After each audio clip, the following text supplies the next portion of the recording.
Bíblia. E eu só vou ler um trecho de um verso apenas, que vai nortear toda a nossa mensagem nessa noite, e é o verso da primeira carta aos Coríntios, capítulo 1.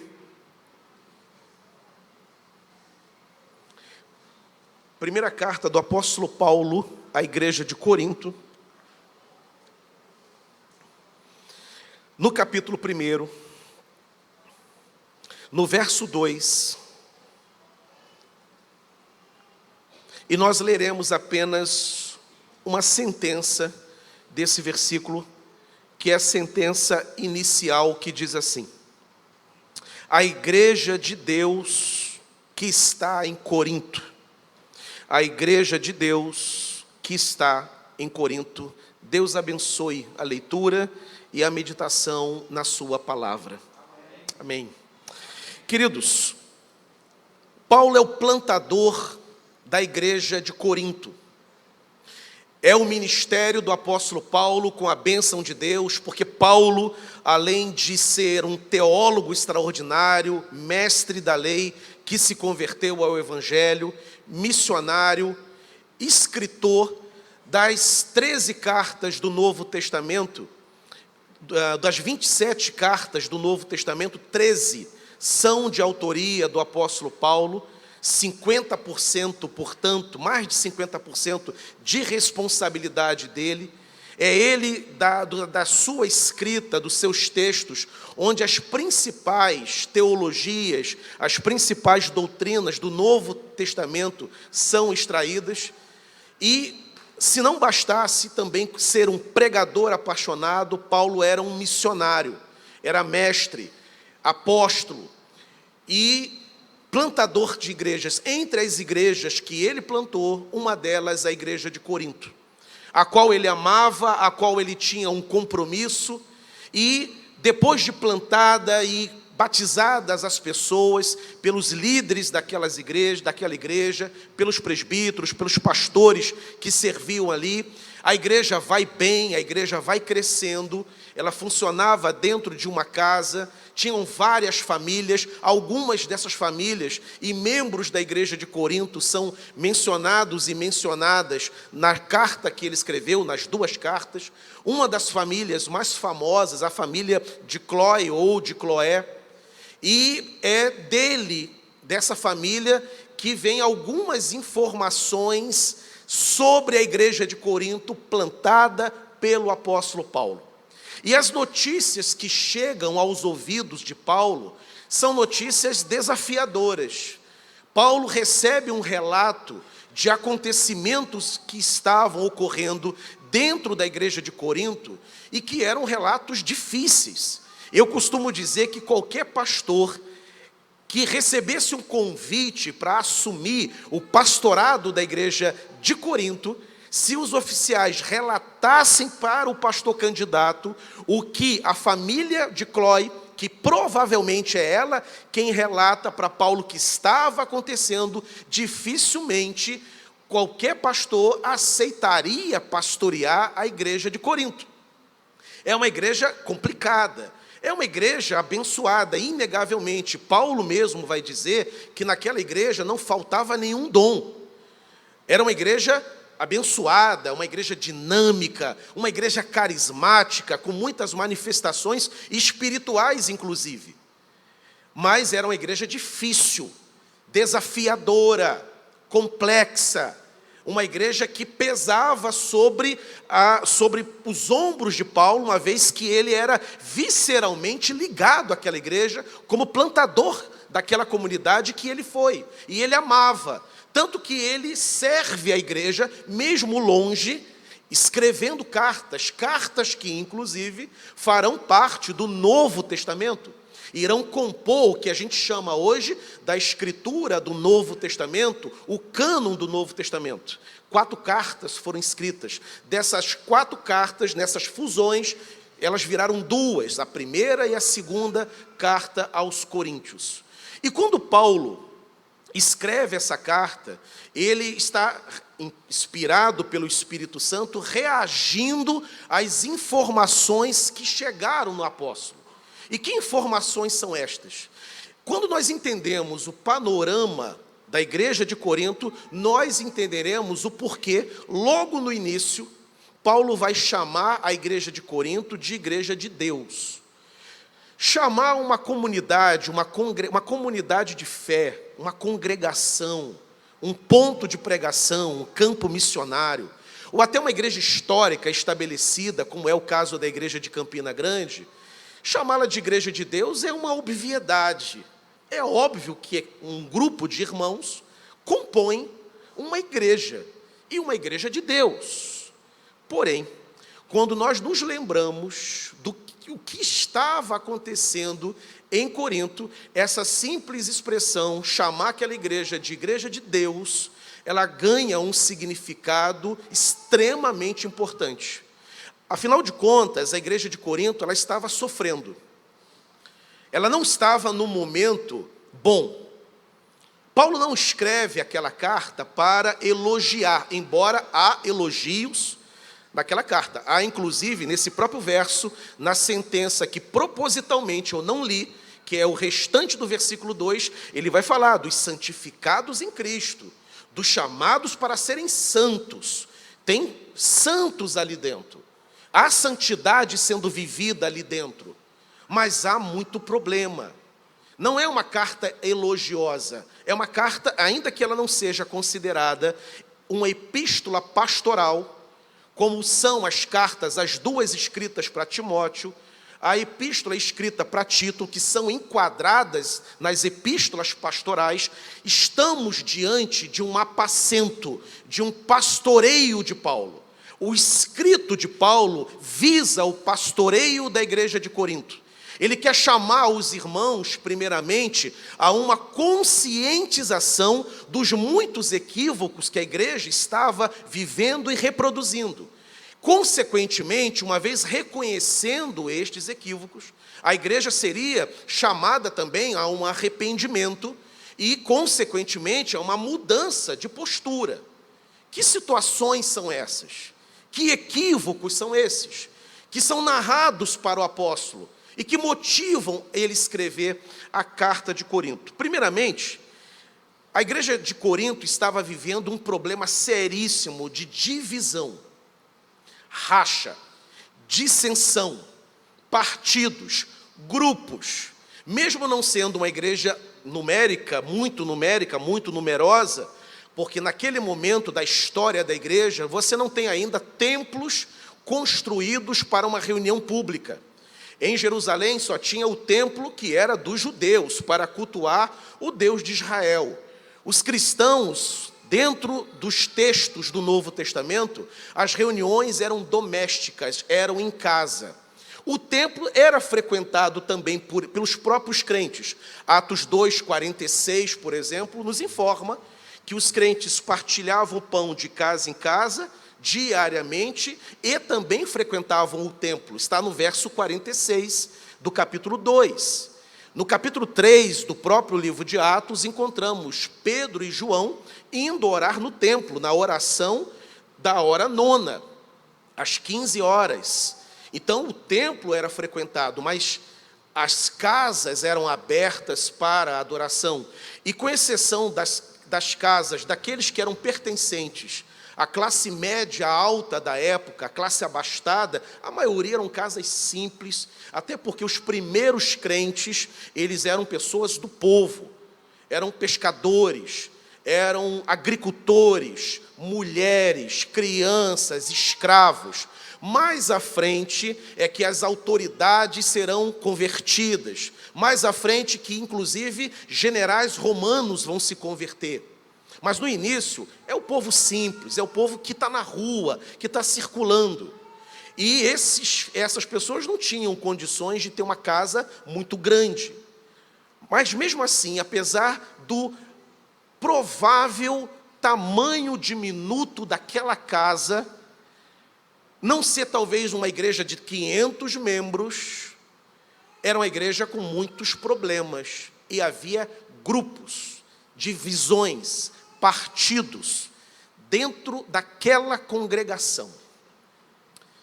Um grupo, Paulo vai chamar de grupo de Paulo.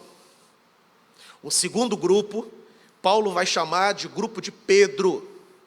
A galera que gostava da pregação de Pedro. A turma que gostava da pregação, da liderança de Paulo. Tinha o terceiro, que era o predileto, porque ele era o principal pregador da igreja de Corinto.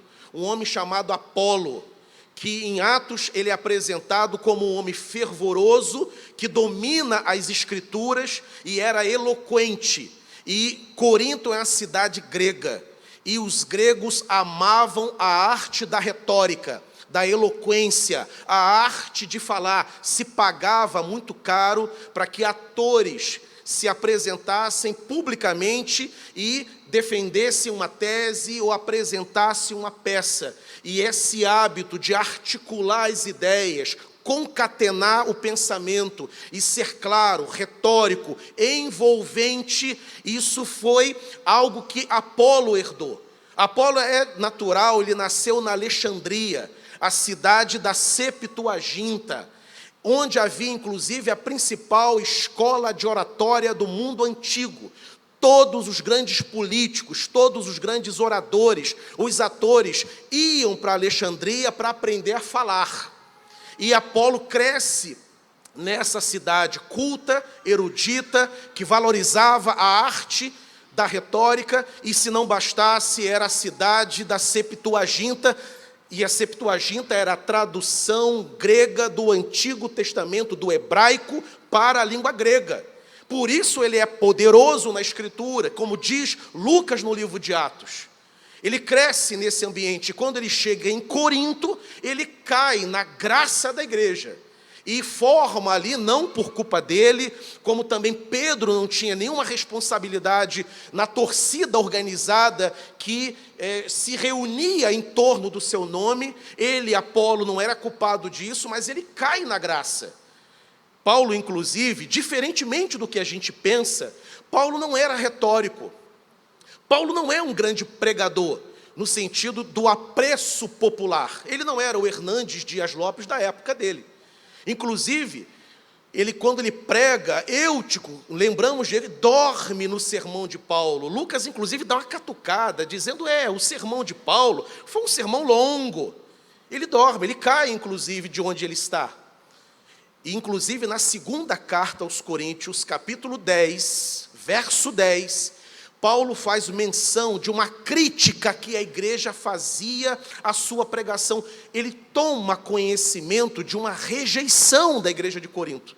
Capítulo 10, da segunda carta, verso 10, onde ele menciona assim, as cartas dele, o povo está falando de Paulo, as cartas dele são graves e fortes, mas a palavra dele é fraca e a presença é desprezível. Ao contrário, a presença é fraca e a palavra é desprezível. A igreja de Corinto qualificava Paulo como alguém que tem uma presença, uma persona fraca, ou seja, ele não é carismático, ele não é enigmático, ele não encanta a plateia. E a palavra dele não é igual à palavra de Apolo. Apolo era o pregador da igreja de Corinto, era o terceiro grupo.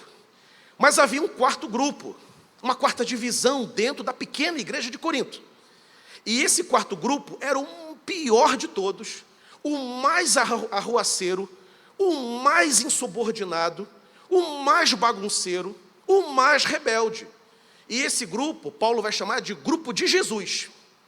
E eles eram o pior grupo, porque esse grupo, Paulo inclusive vai chamar esse grupo, de forma jocosa, de forma irônica, de pneumaticóis, os espirituais. E Paulo vai chamá-lo assim porque eles se achavam tão espirituais, tão bons, tão celestiais, tão crentes, que eles diziam o seguinte, quem é Paulo? Quem é Pedro? Quem é Apolo? Vocês servem a homens, vocês seguem os homens, nós só obedecemos a Cristo, meu pastor é Jesus. Eu não tenho pastor aqui na terra. A gente conhece essa história. Conhecemos pessoas assim. Quem é o presbítero? Quem é ele para me orientar, para me doutrinar, para me discipular, para me disciplinar? O pastor é tão pecador quanto eu. Eu não tenho pastor, meu pastor é Jesus. Vários desigrejados, inclusive, alegam isso. Era um problema da igreja de Corinto. Grupos, partidos, panelas, as famosas panelas em que você tinha esse grupo que rivalizava. Paulo escreve a primeira carta aos Coríntios para combater esse cisma, essa divisão que havia no seio da igreja de Corinto. Os primeiros capítulos da carta são dedicados a isso. Mas haviam outros problemas.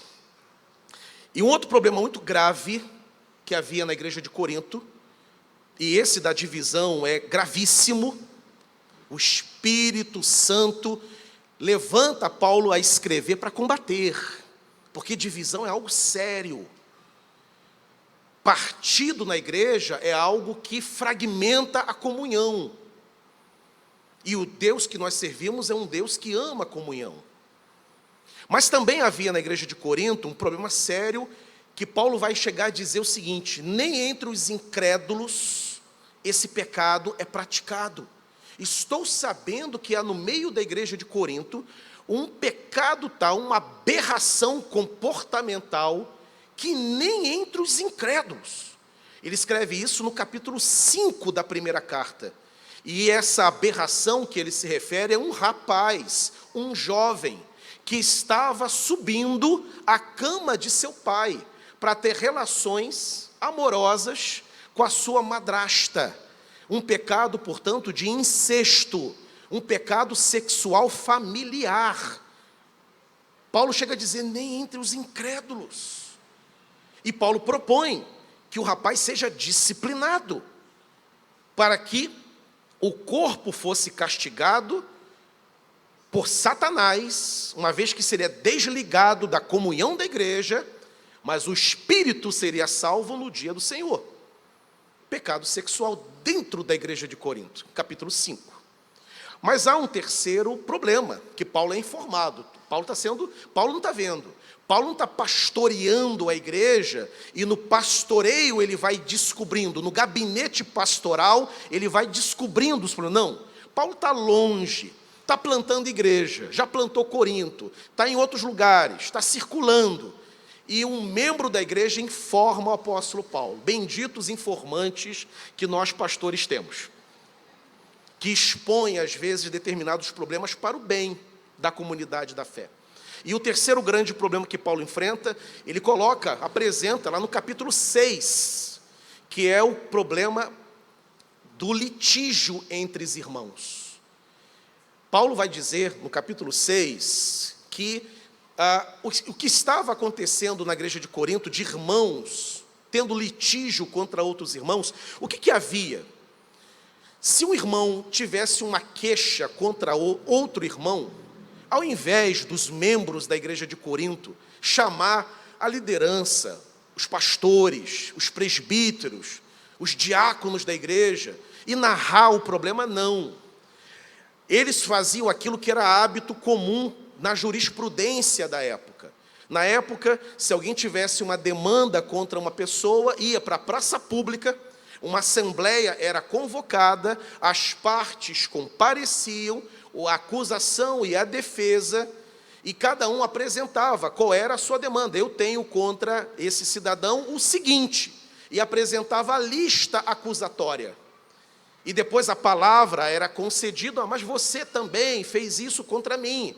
E começava. E era um show, era um espetáculo social na igreja de Corinto, na cidade de Corinto. Dentro da igreja de Corinto, irmãos estavam fazendo isso, estavam indo para a praça pública, estavam buscando autoridades civis, as autoridades judiciais, irmãos que tinham demandas internas, gente disputando cargo de igreja, questões nossas, eclesiásticas, que o mundo não tem nada a ver com isso, são questões que nós vamos resolver. Paulo vai e escreve capítulo 6, dizendo, olha, porventura não há um sábio entre vós, não? Nós julgaremos os anjos, seremos chamados para o julgamento das nações, não há um sábio entre vós que possa julgar as demandas eclesiásticas e dirimir os problemas e equacioná-los para a glória de Deus, em paz, em amor. Paulo fica chocado e ele escreve o capítulo 6. Aí vem os capítulos 7, 8 e 9. Capítulos difíceis. Capítulos que, se eu pudesse, irmãos, se Deus permitisse, ainda bem que Ele não permite, eu tiraria alguns trechos desses capítulos da Bíblia, porque é vergonhoso. Havia na igreja de Corinto, por incrível que pareça, um pecado tal, que até no meio das nossas igrejas, também é difícil de você perceber, a não ser se é muito sorrateiro, muito escondido. A igreja de Corinto, ela era considerada, a cidade de Corinto, ela era uma cidade portuária, de grandes transações comerciais, de navios, de embarcações da época, que vinham comerciar, vinham trocar produtos e bens. E nós sabemos o que acontece nas zonas portuárias, o que vem a reboque desse tipo de atividade. Um dos problemas é a prostituição. E Corinto ficou famosa por ser uma cidade imoral, com muita imoralidade sexual. Templos foram erguidos às deusas pagãs, como Afrodite, deusa da orgia. E o culto em Corinto, nesses templos pagãos, envolvia atividade sexual com prostitutas cultuais. Ia fazer a oferenda para o seu Deus e, na oferenda, se deitava com uma prostituta, tinha relações com ela. Tinha membros da igreja de Corinto deitando com prostitutas. Paulo trata disso no próprio capítulo 6, na última perícope do capítulo 6. Paulo chega a dizer, olha, aquele que se une a uma prostituta tornou-se uma só carne com ela. Vocês estão se esquecendo que o Senhor fará ressuscitar o corpo. E o corpo é um corpo que será glorificado. E não pode se unir a uma prostituta aquele que nasceu de novo. Estava acontecendo entre os membros, chefes de família, homens da igreja de Corinto. Inclusive, um verbo vai se tornar popular na época, corintianizar. Corintianizar era o mesmo que ter aventuras sexuais. Paulo trata disso. Paulo responde também a famosa questão da carne sacrificada. Podemos ou não podemos comer carne sacrificada?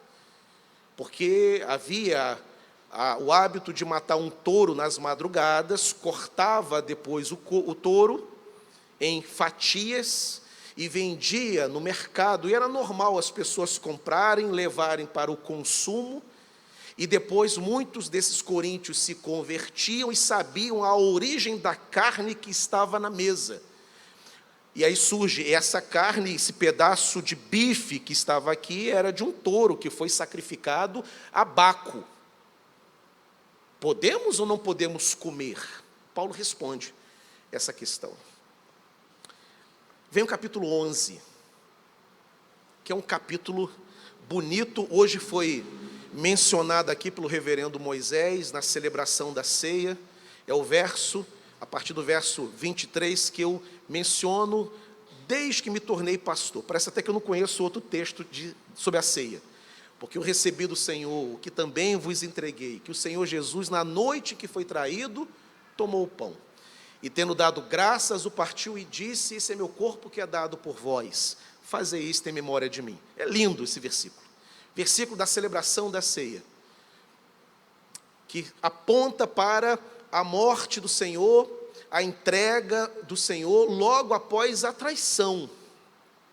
Mas por que esse verso está lá?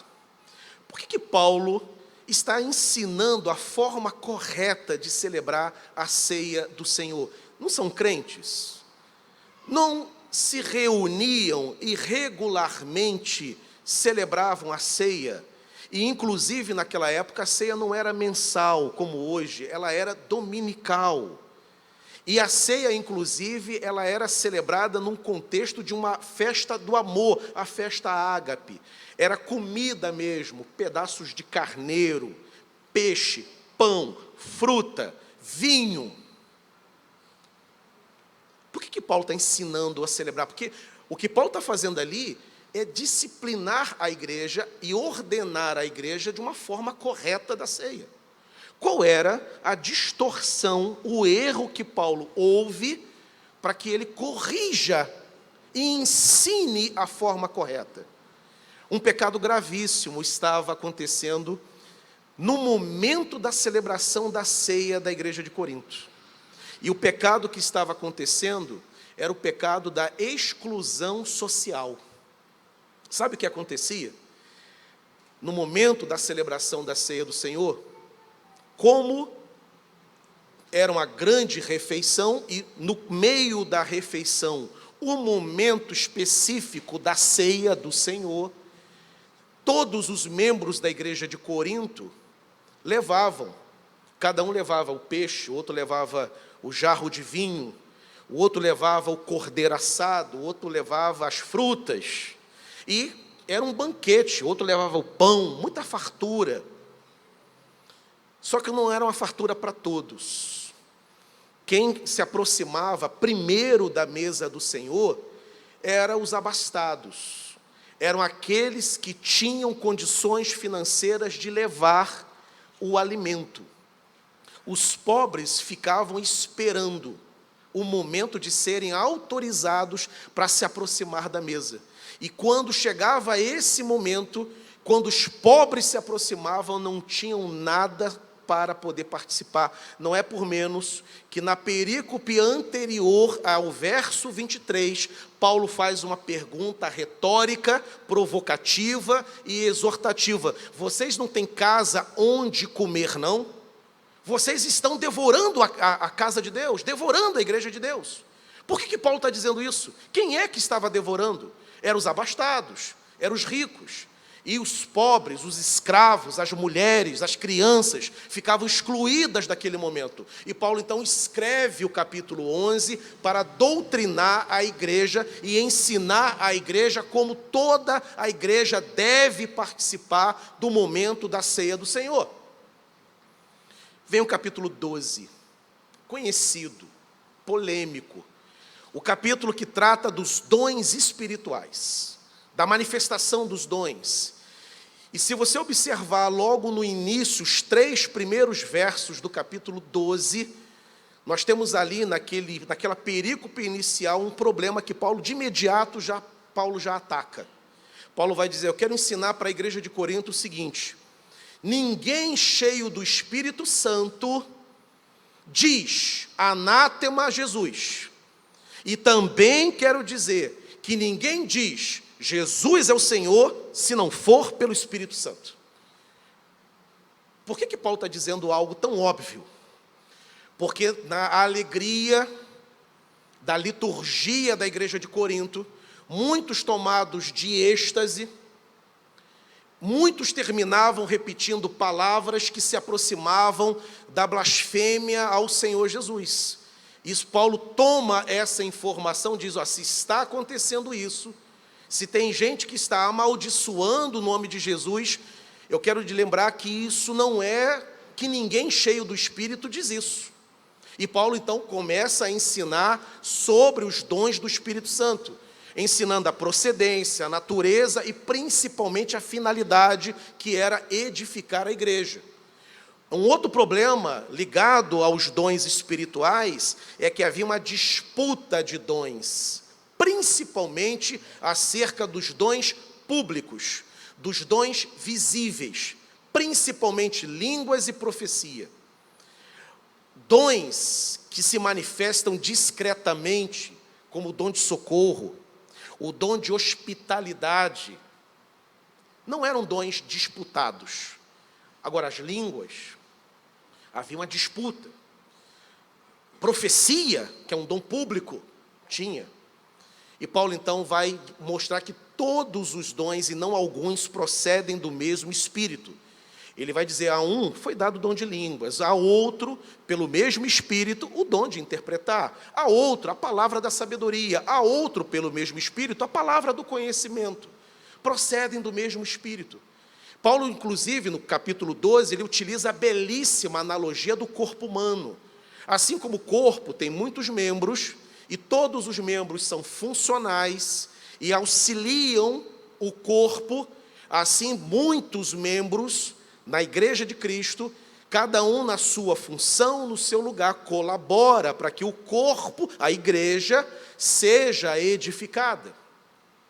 Capítulo 13 é o capítulo que fala do amor, do dom por excelência. Capítulo 14, Paulo trata da ordem litúrgica.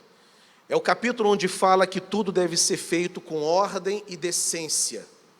Capítulo 15, Paulo combate uma heresia. Havia pessoas dentro da igreja de Corinto negando a ressurreição. E Paulo diz aquele verso que nós conhecemos, quando ele faz uma defesa teológica lindíssima sobre a ressurreição, da ressurreição de Cristo. Ele vai dizer para aqueles que não acreditavam na ressurreição: se Cristo não ressuscitou, esperamos então somente nessa vida, e se esperamos somente nessa vida, somos os mais miseráveis de todos os homens. Capítulo 16, Paulo corrige e orienta sobre as coletas que deveriam ser feitas, estimulando a igreja a praticar a oferta. Muitos problemas que a igreja de Corinto tinha. Eu tenho certeza que a soma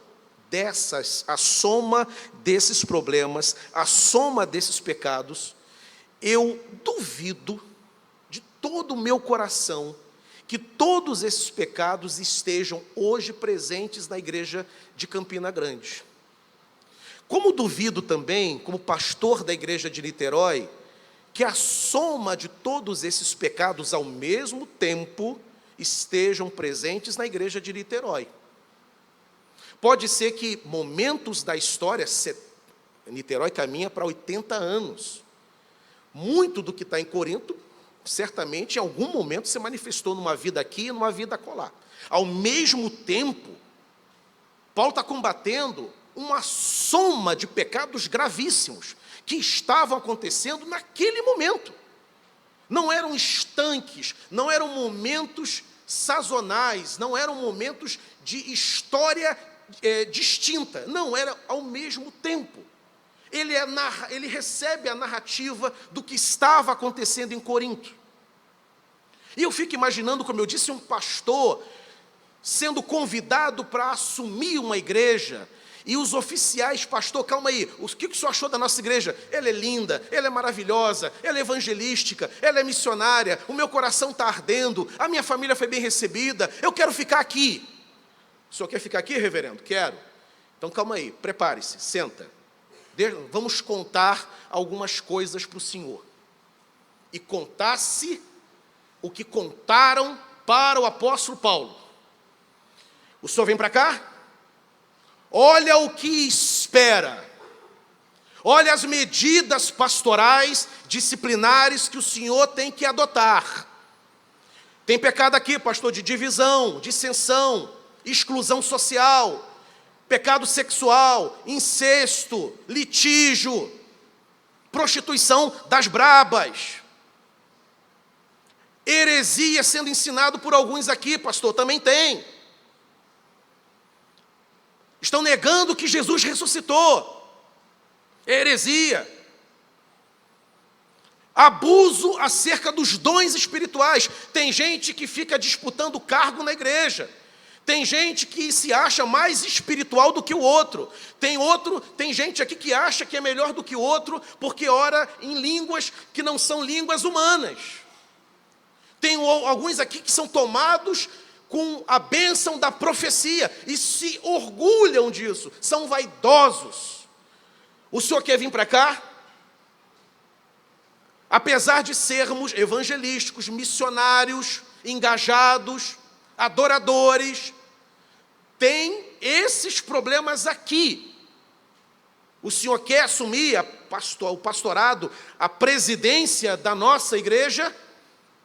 Eu fico imaginando a resposta dos reverendos.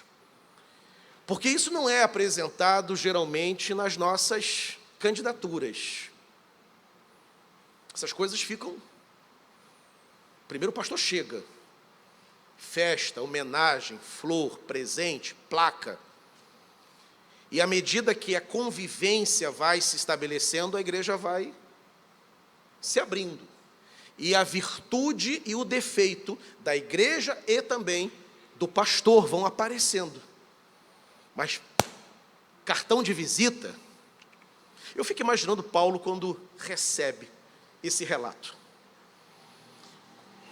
E aí que vem a maravilha desse verso, desse único verso, na verdade, essa sentença que eu li para os irmãos. A igreja de Deus que está em Corinto. Em nenhum momento, Paulo deixa de crer, Paulo deixa de considerar que aquela igreja, com todos aqueles problemas, que era de fato uma igreja de Deus. Paulo escreve na primeira vez que ele vai se dirigir àqueles irmãos, ele já está sabendo, porque o seu texto é um texto reativo, ele reage às informações que chegam nele. Ele vai escrever movido pelo que ele ouviu, ele já sabe. Em nenhum momento Paulo desconsidera aquela igreja como uma legítima e verdadeira igreja de Deus. É a igreja de Deus que está em Corinto, cheia de problemas, cheia de pecaminosidade, cheia de defeitos, mas era a igreja do Deus vivo, coluna e baluarte da verdade. Eu quero, portanto, primeiramente lembrar os irmãos que a igreja, ela é a igreja de Deus, apesar de qualquer problema que uma igreja venha viver e venha enfrentar. Há muitos que, inclusive, justificam sua tristeza, sua decepção, seu desejo de romper com a igreja. Eu vou sair da igreja por causa desse problema. Veja quantos problemas Paulo toma conhecimento. Mas em nenhum momento ele perde de vista que aquela comunidade de irmãos era uma igreja de Deus, plantada por ele, por obra do Espírito Santo. Levantado ele foi por Deus e levado até Corinto.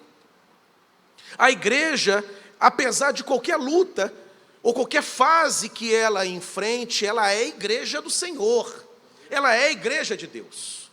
A igreja, quando Paulo afirma isso, ele está trazendo à memória dos irmãos de Corinto, que a igreja não é dele, do apóstolo Paulo. A igreja não é nossa, dos pastores. E nesse tempo de pastores autocráticos, eu escrevi um livro chamado Desafios de uma Nova Reforma.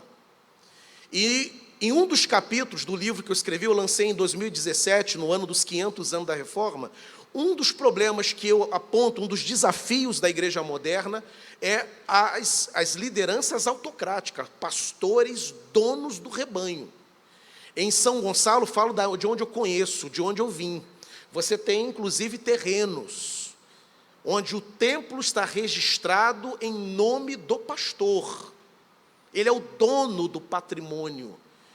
Você não está satisfeito, a porta é ali. A serventia da casa, fica quem quer. A igreja não é do pastor, a igreja não era de Paulo, a igreja não é também das famílias fundadoras, históricas, inesquecíveis, amadas, importantes, colaboradoras, mas também não é delas. A igreja não é das famílias expressivas e numerosas, não pertence também àqueles que dão a maior oferta ou que contribuem com o maior dízimo da igreja. Ela não é dos intelectuais, não é daqueles que têm diploma em Harvard, não é daqueles que têm doutorado, pós-doutorado na USP ou na Universidade Federal. A igreja, ela só tem um Senhor. Um Senhor. E esse Senhor não é o pastor, não é o presbítero fundador, não é a família fundadora, não é o maior dizimista da igreja, não é o maior e mais sábio irmão da igreja, não é a família mais numerosa, não é a pessoa mais persuasiva da igreja. O único Senhor é o Deus eterno que enviou Jesus Cristo ao mundo. Ele é o único Senhor da igreja. Único Senhor. E não há disputas de autoridade, não há disputas de poder com Deus. Ele não divide a sua glória com ninguém, ele não divide sua autoridade comigo. Ele me dá a autoridade para servi-lo. Mas a autoridade, e a palavra autoridade do grego é exousia, a autoridade concedida, a autoridade outorgada, derramada, ou em outras palavras, a autoridade tem uma fonte, e essa fonte é o Senhor, e Ele concede para que o trabalho aconteça para a glória do seu nome. A igreja é de Deus. Não era de Paulo, de Pedro, de Apolo, não era da família de Cloe. Ele começa trazendo a consciência aos irmãos, que eles faziam parte de algo maior. Eram filhos de Deus, a igreja de Deus. Mas aí vem uma questão, que nós temos que ser honestos e responder.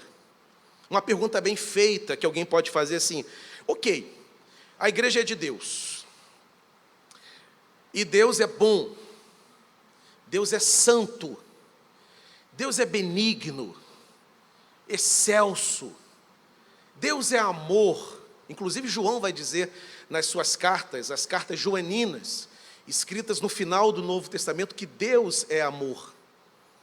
Se Deus é amor, por que existe tanto problema na igreja? Por que existe tanta dissensão, tanta confusão na igreja? Por que a igreja que é de Deus, e Deus é bom, Deus é amor, por que essa comunidade que deveria reproduzir as virtudes do seu Senhor, termina reproduzindo mazelas, às vezes, feridas? Há um livro extraordinário que eu aconselho que você leia, chamado Feridos em Nome de Deus, escrito por uma jornalista paulista, Marília de César Camargo. Ela entrevistou pessoas que não querem mais fazer parte de uma igreja, por isso Feridos em Nome de Deus, editora Mundo Cristão. Gente que tem uma história de decepção com a comunidade da fé. Foi importante, inclusive, para a minha pesquisa sobre os desigrejados. Por quê? Que uma igreja de Deus, às vezes, o que vemos dentro dela, nada tem a ver com Deus. Por uma questão que está presente nessa mesma sentença que eu li. A igreja, ela é de Deus, mas ela está em Corinto.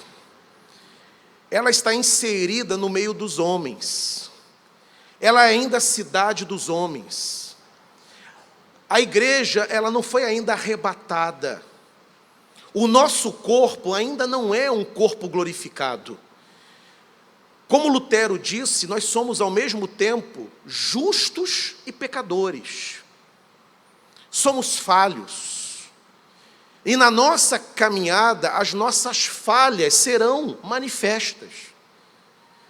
Somos de Deus, você é de Deus, sua família é de Deus, mas nós ainda ferimos, ainda magoamos, somos magoados e magoamos, somos feridos e ferimos, porque não estamos ainda na cidade santa.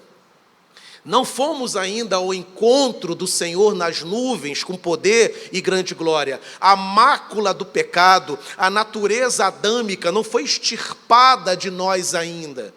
Um dia isso acontecerá e os desvios do nosso caráter serão removidos. O corpo que nós receberemos será um corpo glorificado. Nós conseguiremos amar como nós somos amados pelo Senhor. Iremos de fato espelhar a glória de Deus plenamente. Mas enquanto isso não acontecer, enquanto estivermos do lado de cá, vivendo essa dimensão da realidade, pecaremos, falharemos, tropeçaremos. A igreja de Corinto era a igreja de Deus, mas estava em Corinto. E enquanto estivermos aqui, tropeços e falhas na nossa caminhada hão de acontecer. Mas veja, elas não serão suficientes para fazer com que Deus mude de ideia a meu respeito e a teu respeito, porque o sangue do Senhor Jesus Cristo, que purifica todo pecado, foi aspergido sobre nós. A morte de Cristo na cruz do Calvário purificou completamente as nossas vidas, de forma que Deus olha para nós e enxerga diante dele filhos amados, remidos pelo sangue poderoso do Senhor Jesus. É a igreja de Deus, mas está em Corinto. Sendo assim, caminhando para o fim, 4 minutos, tem uma terceira questão que emerge desse verso, né? Paulo diz que é a igreja de Deus que está em Corinto. Como eu disse no início, Paulo recebe as informações. Qual seria a reação minha, dos meus colegas pastores, dos meus colegas presbíteros? Talvez nós pensássemos assim: eu não vou para essa igreja não. Ou então, diria assim: querem um conselho? Santos da igreja de Corinto. Aqueles que estão retos diante do Senhor, porque nem todos estavam ao mesmo tempo praticando todos esses pecados. Em nenhum momento Paulo sugere que houvesse um rompimento, uma deserção, um abandono da igreja. Em nenhum momento Paulo, por exemplo, orienta que se fundasse a segunda igreja de Corinto. Em nenhum momento. O que Paulo faz é submeter à igreja de Corinto os seus dons apostólicos. Ele escreve, ele chama os irmãos ao convencimento de que aqueles problemas estavam acontecendo. Ele chama os irmãos a um arrazoado para alcançar arrependimento, para que eles chorassem pelos pecados deles e eles abandonassem.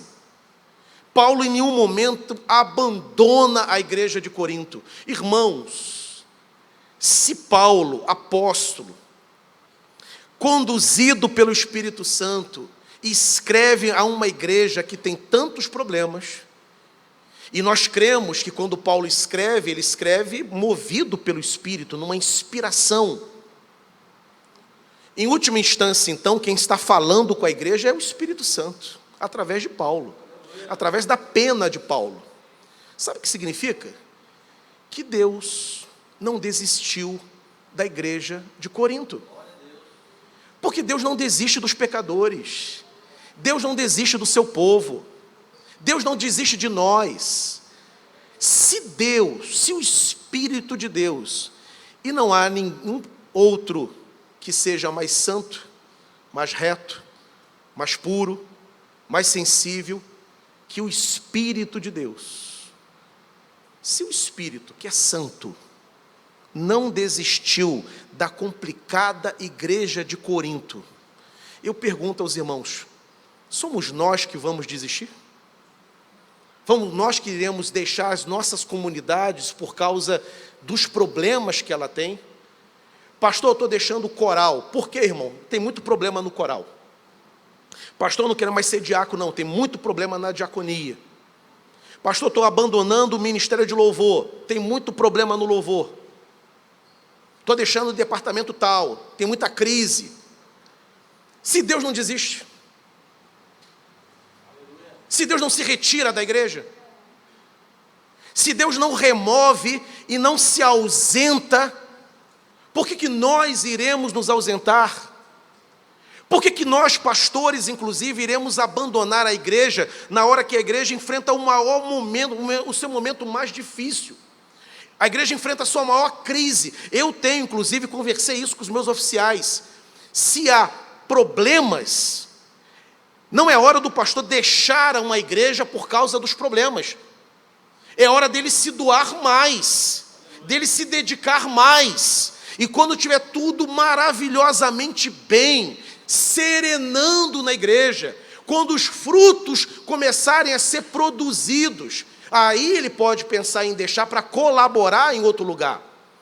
Mas na hora do problema, o que Deus quer é que haja dedicação, intercessão, entrega, paixão, oração, joelho dobrado. É hora de evangelizar. A igreja enfrenta uma dificuldade. Pastor, conta comigo, conta conosco. Minha vida está aqui, minha família está aqui para servir ao Senhor. Porque Deus não desiste. Eu quero encerrar trazendo à memória as cartas escritas no livro de Apocalipse às igrejas da Ásia, as 7 igrejas da Ásia. A igreja mais elogiada é a igreja de Filadélfia. A igreja mais exposta em problemas é a igreja de Laodiceia. Mas tanto Filadélfia quanto Laodiceia, a fórmula que conclui o texto é a mesma. O texto diz que quem tem ouvidos, ouça o que o Espírito diz às igrejas. O Espírito Santo não desistiu da igreja de Laodiceia. O Espírito não desiste das nossas igrejas. O Espírito não desiste dos nossos ministérios. O Espírito não desiste do nosso pastorado. O Espírito não desiste do campo missionário. O Espírito não desiste do nosso presbiterato, não desiste da nossa regência.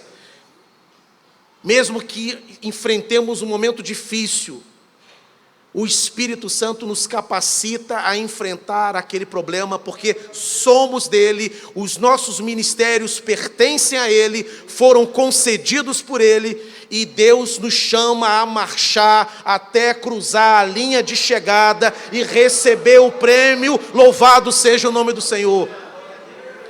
Paulo vai dizer na segunda carta que ele escreveu para Timóteo, e que momento lindo de Paulo, está preso pela segunda e última vez. Paulo recebe um comunicado, ele sabe que vai morrer. Paulo morre sob a ordem do imperador Nero, que ordena a decapitação de Paulo. Paulo morre decapitado. E ele, ciente da sua morte, escreve então a sua carta testamentária, um testamento espiritual e ministerial para o seu filho na fé, Timóteo, que era pastor da igreja de Éfeso. E aí Paulo, na hora de se despedir, ele vai escrever o seguinte: olha, eu estou sendo derramado como libação, que era uma oferta de vinho. Ele está falando da sua morte. O tempo da minha partida é chegado. Eu combati o bom combate. Eu terminei a carreira. Guardei a fé. Desde já, a coroa da justiça me está guardado, a qual o Senhor, reto juiz, me dará naquele dia, e não somente a mim, mas também a todos quanto amam a sua vinda. Paulo tem essa convicção e ele vai cruzar a linha de chegada. É o nosso chamado. A igreja, por enquanto, é igreja militante, acerta e erra, edifica e tropeça, abençoa, mas às vezes machuca. Há intrigas entre nós. Havia brigas entre Paulo e Pedro, Paulo e Barnabé, Paulo e João Marcos. Tem ali faíscas entre Paulo e Tiago, o irmão do Senhor. Tem. Por causa da nossa humanidade. Mas um dia, queridos, estaremos diante do Senhor, com um corpo glorificado. Nós veremos como Ele é. Os desvios que fazem parte do nosso caráter, todos serão removidos. E aí não seremos mais igreja militante, seremos igreja triunfante. Igreja na glória com o Senhor. Mas aqui, militante. igreja em Campina Grande, igreja em Niterói, igreja em Corinto, cheia de problemas, sim, mas igreja de Deus. Apesar disso, coluna e baluarte da verdade, a igreja que adora o Deus vivo, a igreja que aguarda a vinda do Senhor, que irá ao encontro dele um dia, e seremos todos transformados. Por isso, amamos a igreja. Eu lembro do Renato Varge, num texto belíssimo que ele escreveu, repetindo o Ronaldo Lidório, grande Ronaldo Lidório, pastor presbiteriano, ele dizendo o seguinte: olha, para Jesus, e ele falando conosco, que às vezes vive valorizando os defeitos da igreja, as coisas que não funcionam, e aí o Ronaldo Lidório escreve um texto, o Renato replica, dizendo o seguinte: para Jesus, a sua igreja, que é a sua noiva, ela está sempre linda. A igreja é linda para o Senhor Jesus. Linda. Como linda estava e continua sendo a minha esposa, no dia que eu a vi entrar pela igreja vestida de noiva, linda, sem defeito para mim. A igreja é linda. Você, para o Senhor, é lindo. A igreja de Campina Grande, para o Senhor, é perfeita. É a igreja dele. Quando o Senhor encontra Paulo na estrada de Damasco, Paulo, ele é surpreendido pelas seguintes palavras: Saulo, Saulo, por que me persegues? Perseguir a igreja de Deus é perseguir Jesus. Porque para Jesus não há nenhuma divisão entre ele e a igreja, porque a igreja é o corpo dele na terra. Fomos inseridos no corpo do Senhor. Somos igreja de Deus. A igreja congregacional de Campina Grande, 102 anos de história e bênçãos. Tenho certeza, muitas lutas, tenho certeza também, muitos problemas. Se um dia eu pudesse sentar e ler as atas, conversar com a liderança da igreja, com o pastor André, com o pastor Moisés e com os irmãos que estão aqui há muitos anos e que são a história viva, tenho certeza que saberia dos muitos problemas. Mas eu também saberia das muitas vitórias, das curas, das transformações, do que Deus fez aqui, por uma simples razão: essa igreja é a igreja de Deus, aqui em Campina Grande. Louvado seja o nome do Senhor. Deus nos abençoe.